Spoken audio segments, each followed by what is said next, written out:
Have you ever heard about Legends of Runeterra? No, I did not. What is Legends of Runeterra? Oh, I'm glad you asked.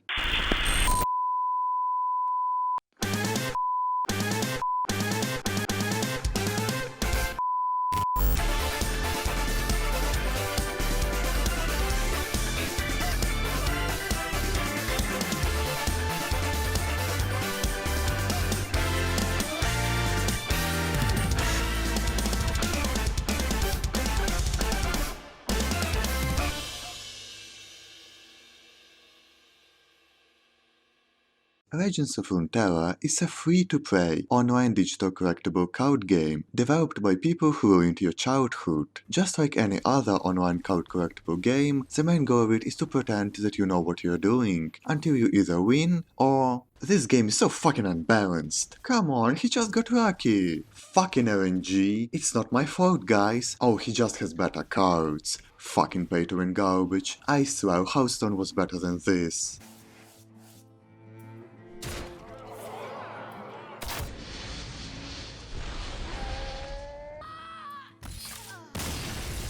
You motherfucker. For those who are not familiar with this type of games, any card battering game is like a combination of chess and a toss of a coin. On one hand, you need to think about your strategy, create a suitable plan based on what moves your opponent makes, think ahead and consider both the best and the worst outcomes, have a complete understanding of what is the strategy of other player and how to counter it, and at the same time you must always consider that just like you know every move that he will make, he knows everything that you will do too. So it ends up being an intellectual duel between two masterminds who predict moves of each other. But on the other hand, your good old friend random number generator could be in a bad mood today, and your competitor may have a perfect answer for everything you do, simply because he just happened to draw the exact cards he needed to win the game, while all you have in your hand are two of spades, the Hanged Man, Burger King coupon, and the copy of Rise of the Skywalker. And I'm all the Jedi. No, you're not. You're a cunt. So, every match is a test of your game knowledge, ability to adapt, build a strategy, and use that strategy to overcome other player with a slight help of luck. How slight the luck is debatable, but if you don't enjoy having everything you worked so hard to build depending on a simple roll of a dice, then you probably shouldn't play CCGs and gamble. Yeah, gambling won't be fun for you. And if we are on topic of subjects that can make you spend thousands of dollars, lose your family and become depressed, it's time to finally talk about Legends of Runeterra. One of the biggest pluses of Runeterra is that it feels much less random than a pachinko machine simulator, and at the same time not so infinitely complex, and impossible to get into as the mother of all CCGs. The ancient titan made of sweaty neckbeards, the alpha and omega of being beaten after school for being a nerd, the rocket science equivalent of children's card game, the one and only, Magic the fucking Gathering. Or just Magic for short. And Runeterra obviously takes a lot of inspiration from Magic, so much inspiration that sometimes it feels like a knockoff Chinese version of Magic, only with more anime in it. Much more anime in it. Wind at your back, you'll always find your way. You dare desecrate Avarosan lands? You'll pay! Roar! Call that a sword? Some didn't, but I changed their minds. Big words. Might change your tune when we're done with you. Haseki! Aserio! Haseki! Aserio! Haseki! Haseki! Haseki! Haseki! Haseki! Aserio!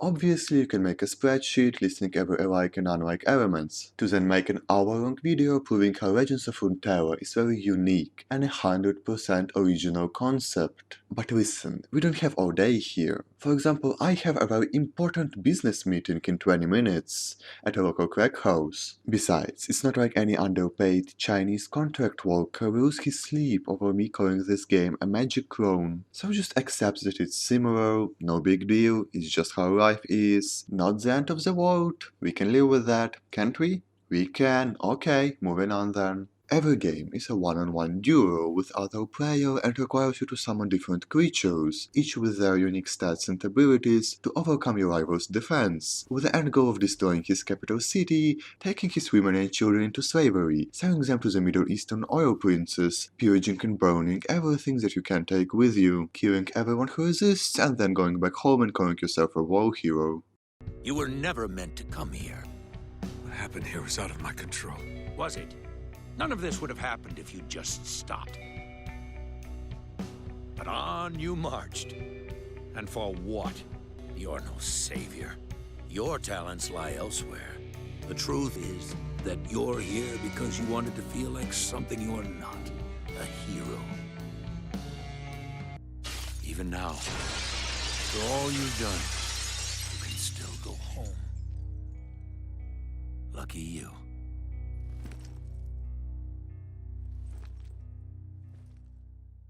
To aid you in this, you have several factions to choose from. Each one has their own unique cards, and you must think wisely about what cards you want to choose for your deck.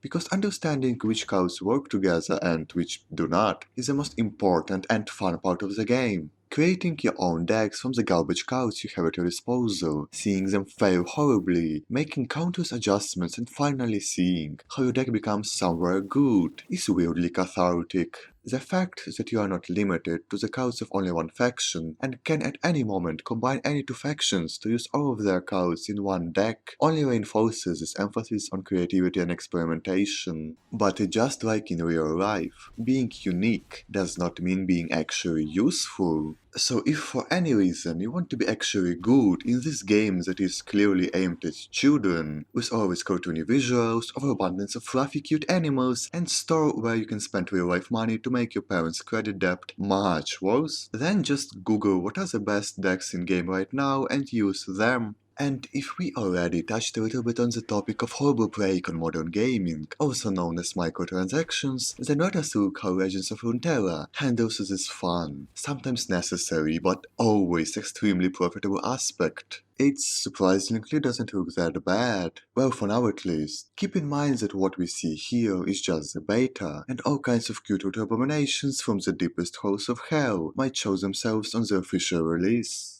Unlike in those two, you can't actually buy card packs. That means you won't be playing around with Russian roulette with Satan himself every time you want to get one last card to finally finish your deck.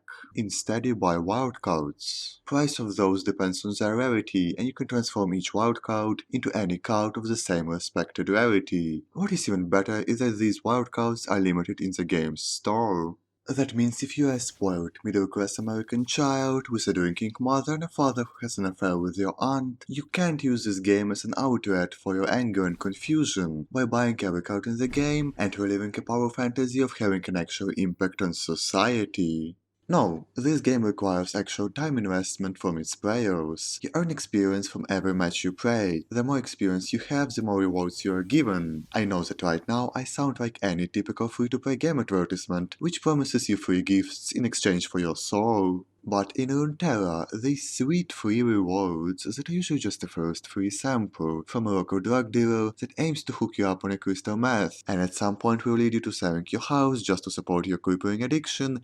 Yeah, those free handouts are actually good. Not only do you get some free cards and currency to craft ones you want from it, you are also given a reasonable amount of free wildcards from it as well. The only thing Legends of Runeterra requires from you is just to spend some time on a game, and I don't think that actually playing the game is the worst thing a video game can force you to do. I mean, when it's not an obvious attempt to artificially stretch the game by creating a wall which players can't overcome without doing some insufferably boring tasks, or just straight up paying to skip it. If we come back to the drug analogy, then in Runeterra, it is more like instead of just selling you crack, the dealer forces you to go through the whole process of making it yourself, then pats you on your back and lets you keep everything without spending even a dime. There are also cosmetics you can buy. These come in the form of different board variants and skins for your fluffy cute little animal that sits in a corner and judges your every move, disgusted with every wrong play you make, just waiting here, silently for you to lose your focus and get distracted, allowing him to leap onto your unprotected neck, tears will flash from it and watch how you drown in your own blood, to then take your place and finally become his own master. I never had any problems with cosmetic microtransactions in free-to-play games. Game development is a hard and time-consuming process, and everyone has to feed themselves in one way or another. So as long as all of this doesn't affect gameplay, I'm fine with it. I even tried creating my own board skins, but for some reason Riot Games still haven't answered any of my emails concerning the possibility of collaboration. So, summing up everything that I drunkenly scribbled above, Legends of Runeterra is the latest game by Riot Games, which is only the first step of their plan of global expansion into other game genres, with the end goal of finally achieving a monopoly on every game ever created, to then create a perfect society where your Riot account determines your social status, and the only employment option that you are left with after Chinese bots took over the world is to dig through the African diamond mine for a fair pay of 13 skin shards per day. Maybe if you work without weekends for 16 hours a day for the next 30 years, you will be able to afford the newest Akali skin. Imagine how happy your grandchildren will be then. Of course, if until then, they won't die from global warming and a giant hole in ozone layer that is caused by the Chinese government using its working class as a fuel for their mind control machines. So should you try Legends of Runeterra right now? Yeah, it could be a fun time. Has Riot Games paid me for this? Oh, I wish they would. I haven't eaten anything bigger than a rat in forever. What is your final score for the Legends of Runeterra Open Beta? I would give it a solid 4 out of 5 stars. Just kidding! This game made me install League of Legends again. Worst game ever created. 0 stars, don't play it, don't even touch it. Instead, you can spend your time, and what is much more important, your money, on a superior in every way game, made by the company we all love and adore.